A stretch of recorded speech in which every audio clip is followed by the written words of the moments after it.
Hello students, मैं उमंग शर्मा और आज की इस वीडियो में पढ़ेंगे हम sources of raising finance finance को रेज करने के जो सोर्स हैं वो दो सोर्स होती हैं, ओनर्स फंड, बोरोड फंड, जिन्हें हम पहले भी पढ़ चुके हैं।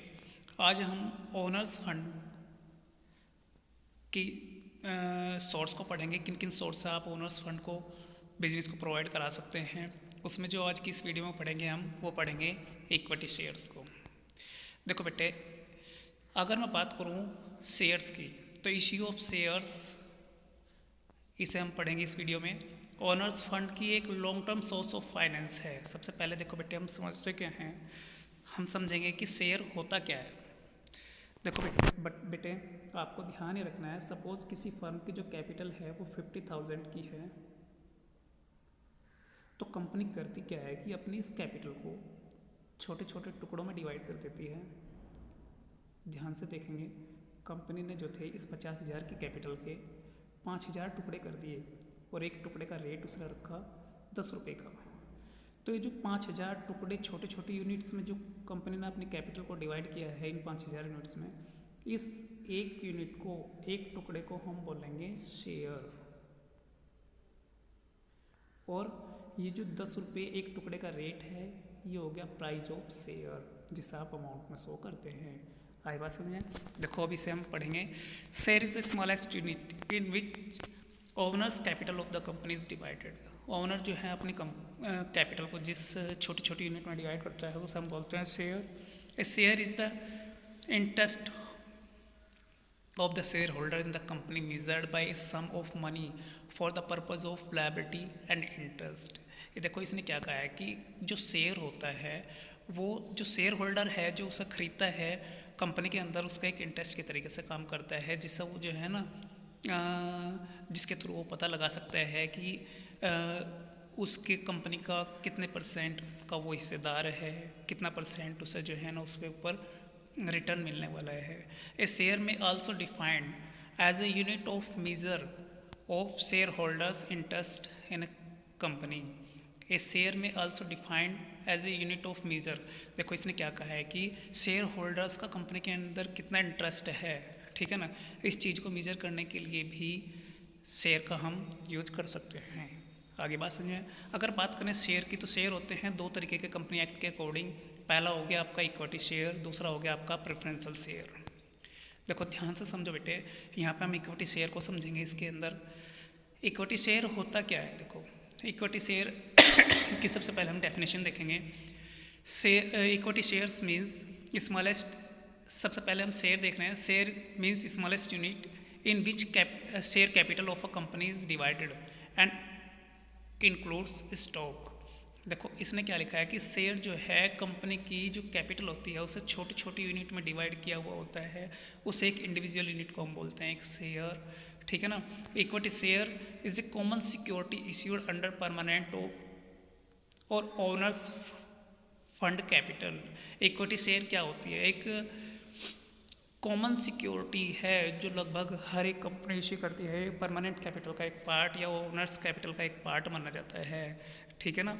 इसीलिए जो इक्विटी शेयर को खरीदने वाले शेयर होल्डर्स होते हैं वो कंपनी के ओनर हो सकते हैं।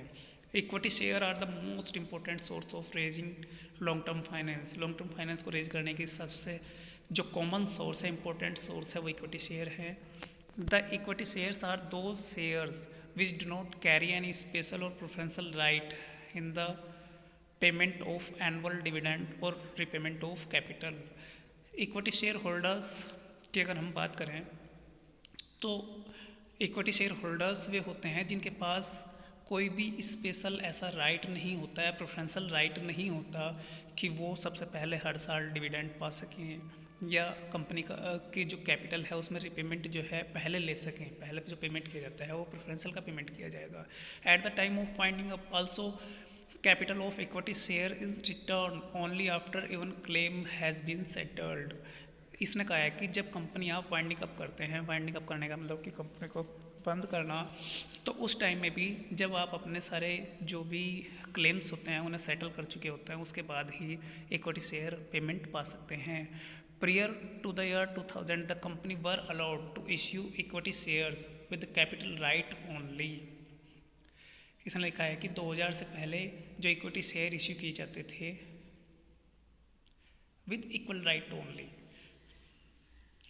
लिखा है कि prior to the year 2000, the companies were allowed to issue equity shares with equal right only। यानी कि 2000 जो ईयर था उससे पहले जो इक्विटी शेयर इशू करती थी कंपनीज, वो इक्वल राइट्स पर करती थी। In the year 2000 the amendment was made in the companies act permitted companies to issue 2 category of equity shares. देखो बेटे 2000 में एक अमेंडमेंट पास किया गया कंपनी एक्ट में, जिसमें 2 राइट्स इक्विटी शेयर होल्डर्स को दिए गए। कौन कौन से? Equity share with the equal right. Equity share आप पा सकते हैं इक्वल राइट्स पर, ठीक है ना। Equity share with differential right as to dividend, या फिर अलग अलग जो आपके डिविडेंड का राइट होगा, ठीक है ना, वे इक्विटी शेयर। इक्विटी शेयर के यहाँ पे फीचर देखेंगे हम। Primary risk bearer. Primary risk bearer का मतलब होता है कि रिस्क को सहन करने वाला पहला जो प्राइमरी शेयर होल्डर्स होते हैं वे इक्विटी शेयर होल्डर्स होंगे। देखो बेटे इक्विटी शेयर होल्डर्स की कुछ भी रेट फिक्स नहीं होती डिविडेंड की। जो अगर कंपनी प्रॉफिट में है तो इन्हें प्रॉफिट दिया जाएगा, अगर कंपनी ज़्यादा प्रॉफिट पाती है तो इन्हें ज़्यादा प्रॉफिट दिया जाएगा, कम प्रॉफिट पाती है तो कम प्रॉफिट दिया जाएगा। साथ ही साथ अगर लॉस है तो लॉस भी इन्हें दिया जाएगा, ठीक है ना। कोई फिक्स रेट क्योंकि इनकी नहीं है, तो हम कह सकते हैं कि प्राइमरी रिस्क बियर हैं। Claim over रेजिडिवल।